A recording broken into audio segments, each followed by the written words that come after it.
Reading Like a Historian Quiz, Indian Removal. Andrew Jackson Speech. Source: President Andrew Jackson's State of the Union speech to the United States Congress on December 30th, 1830. The Indian Removal Act was passed on May 28, 1830. John Ross Speech. Source: John Ross, the chief of the Cherokee tribe, gave a speech to other Native American leaders in June of 1830 in response to the Indian Removal Act.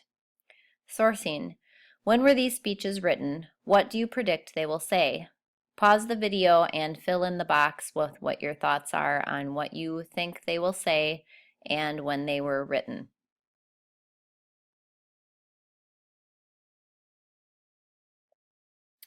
Document A. Andrew Jackson, President of the United States. It gives me great pleasure to announce to Congress that the government's benevolent, happy policy of Indian removal has almost been achieved. We have wept over the fate of the natives of this country, as one by one many tribes have disappeared from the earth. However, we must accept this the way we accept when an older generation dies and makes room for the younger. We would not want to see this continent restored to the condition in which our forefathers found it.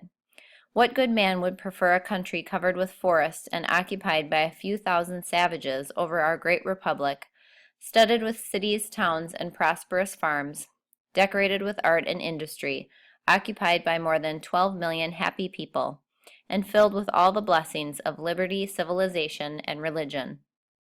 Can it be cruel when this government offers to purchase the Indian's land, give him new and extensive territory, pay the expense of his removal, and support him for the first year in his new home?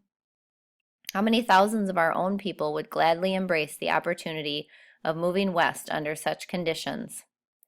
The policy of the government towards the red man is generous. The Indian is unwilling to follow the laws of the states and mingle with the population. To save him from utter annihilation, the government kindly offers him a new home and proposes to pay the whole expense of his removal and settlement. Document B. John Ross, Cherokee Chief. Brothers, the tradition of our fathers tells us that this great and extensive continent was once the sole and exclusive abode of our race.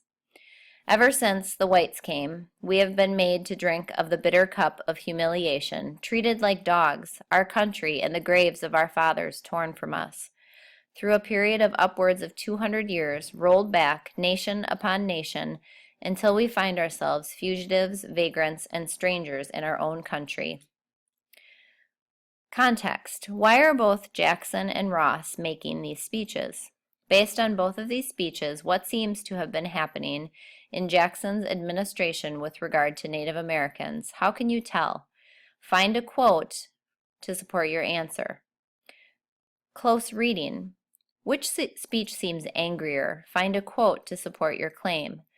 So for both of these, you need to go back to the documents and find a quote and put it in the box to state your claim. Write one adjective about each man's personality and find a quote to support your claim. In this speech, Jackson seems to be blank. I'm basing this claim on the following quote. In this speech, Ross seems to be blank. I'm basing this claim on the following quote. Corroboration. Based on what they said in their speeches, whom do you trust more, Jackson or Ross? Why? Find a quote to support your claim. So notice on each of those that you need to find a quote to support your claim. So you'll have to go back to the documents, and if you need to go back and listen to these again when they were read, then you should do that.